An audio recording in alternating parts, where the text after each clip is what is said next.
I want to ask you something. How many times in the last year have you thought, I am doing everything right? Why doesn't my body feel right? Right? You've cleaned up your eating, you've cut the sugar, you're watching your portions, you might even be tracking macros, and your body still feels like it's working against you. You have more weight around your midsection, your energy crashes every afternoon, you have bloating that makes no sense, you have sleep that doesn't restore you, and you have cravings that hit a wall at like 3 p.m. You are not broken. You are not failing. You are not just getting older, as we're told. You are working incredibly hard with an incomplete strategy. And the missing piece has nothing to do with finding a better diet. So by the end of this video, you're going to have specific numbers, like not vague advice, a real framework and a clear picture of what changes when you finally get this right. So let's get into it. Problem number 1, you're pulling the wrong lever. Most women don't enter perimenopause or menopause by ignoring their health. They enter it by doing the responsible thing, right? They're cleaning up their nutrition. Maybe they're cutting foods that seem to trigger symptoms. They're trying to eat in a way that supports their hormones. And that instinct makes complete sense. Food is the one thing that feels controllable when your body starts to feel unpredictable. So when you pull that lever and then you keep pulling it harder and harder, right? You cut out gluten, you cut out dairy, you cut out sugar, you try intermittent fasting, and the symptoms are still there. It's not a lack of discipline. You're pulling the wrong lever. And today I'm going to show you which one to pull instead. Estrogen is the chief regulator of the female metabolism. When it starts to decline, which for most women, that begins somewhere in their early 40s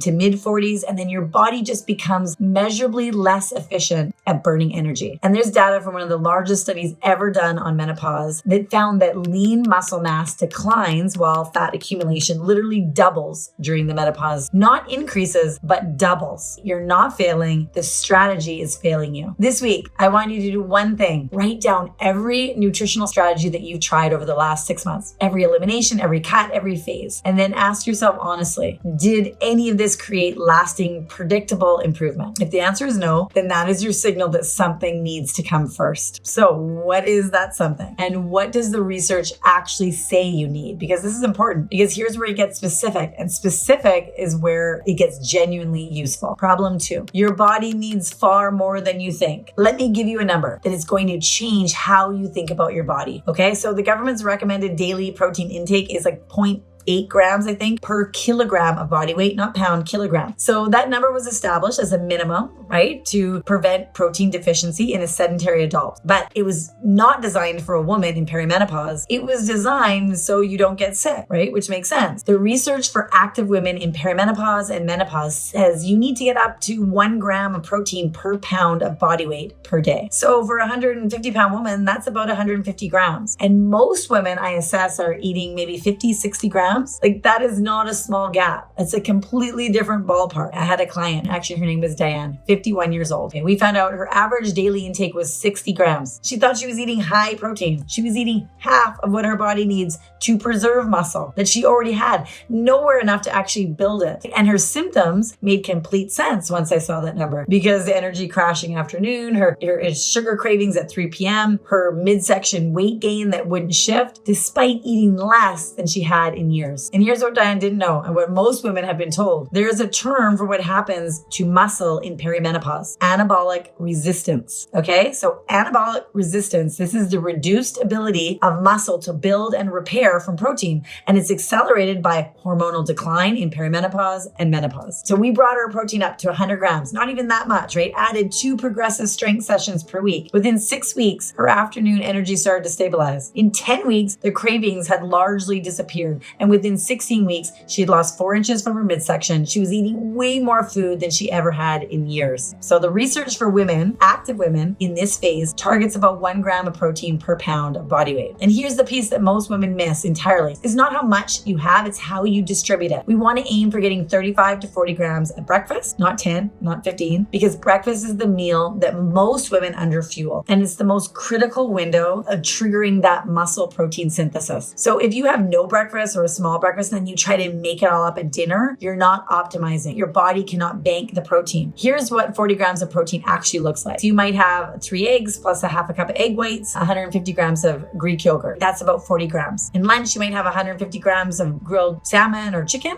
Mid-afternoon, you might have a protein shake and some cottage cheese. And dinner, you might have some sort of lean protein, right? It can be plant-based, it can be, meat. It doesn't really matter, but that'll get you to about 130 grams a day. I always recommend before every strength session, eat about 15 grams of protein and then 20 to 30 grams of carbohydrates. And after your session, that 45-minute, you're going to get 40 to 60 grams of protein in your body. Why does muscle specifically matter so much beyond just feeling strong? Muscle is the stabilizer, the organ most responsible for managing your blood sugar, for keeping your energy stable, your cravings manageable. Your midsection lean is not your liver, it's actually your muscle. And in perimenopause and postmenopause, you're losing it faster than you realize. Skeletal muscle accounts for up to 80% of your body's glucose uptake. So when you have strong active muscle tissue, your body has a highly efficient system for pulling glucose out of the bloodstream and converting it into usable energy. So there's a 2018 study. It was published in the Journal of Menopause, found that postmenopausal women had significantly reduced insulin sensitivity. Their bodies were less efficient at moving glucose out of the bloodstream into cells where it could be used as energy. But here's what the same study showed. After 3 months, just 3 months of progressive strength training, postmenopausal women improved their insulin sensitivity to the same level as premenopausal women. The same level in 3 months. That is what building muscle actually does. And that is what is missing in the industry. And now you understand why muscle has to come before nutrition. But here's where most women still get stuck. They understand the concept, but they do not know how to put it together in practice. So let's walk through exactly how we build this inside ShesPrime. And more importantly, let me show you what this actually feels like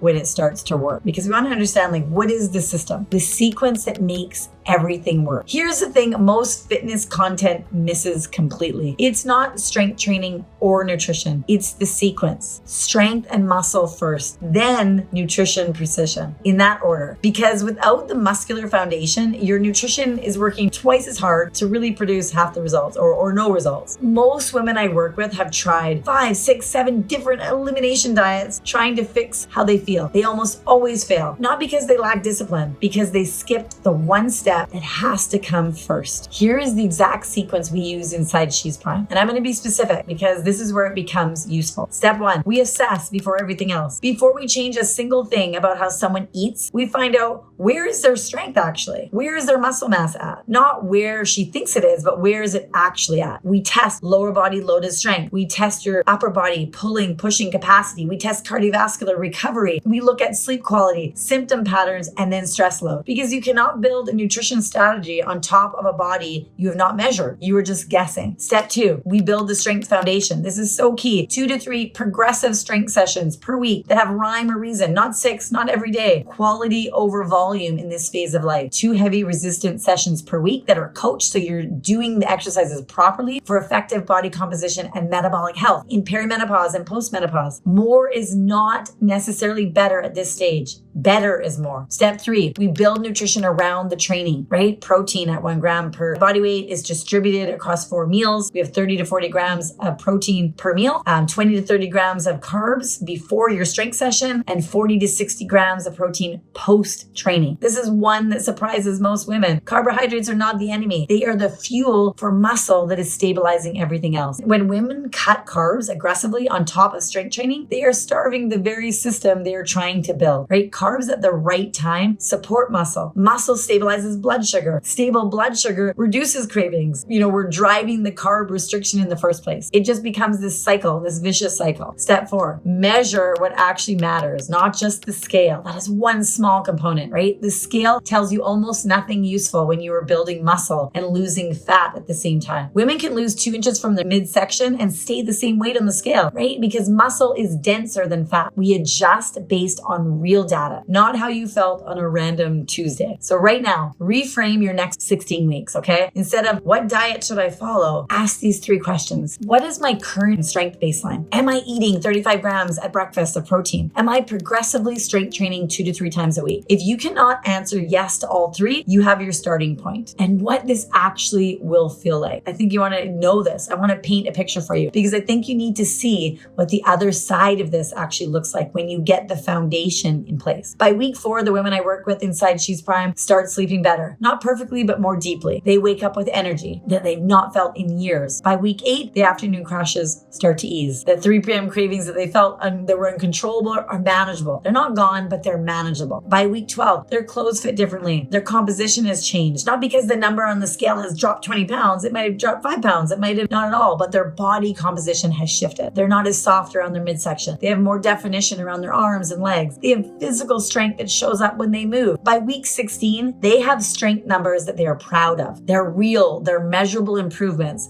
that they can see and feel. And their relationship with food is no longer a battle because their body is finally using what they're giving it. The word I hear most often with women is, it's capable. My body feels capable again. This is what a system creates, not a temporary fix, a body that works with you instead of against you. So if this gave you some clarity today, if you finally understand why nutrition alone has not been giving you the results that you've been working so hard for, then the next step is finding out where you actually are right now. Like, where is your muscle mass at? Where is your strength at? Because that is key. That is why that's the first thing we do with every woman inside ShesPrime is we do a full assessment. So if you're in Vancouver, start with an in-studio ShesPrime assessment. And if you're outside of Vancouver, we have an awesome virtual option, 16-week digital program, same approach. Both are linked below, right? And if this video gave you something real today, share it with one woman you know who has been maybe eating perfectly, or she's just wondering why she can't feel better. She needs to hear this.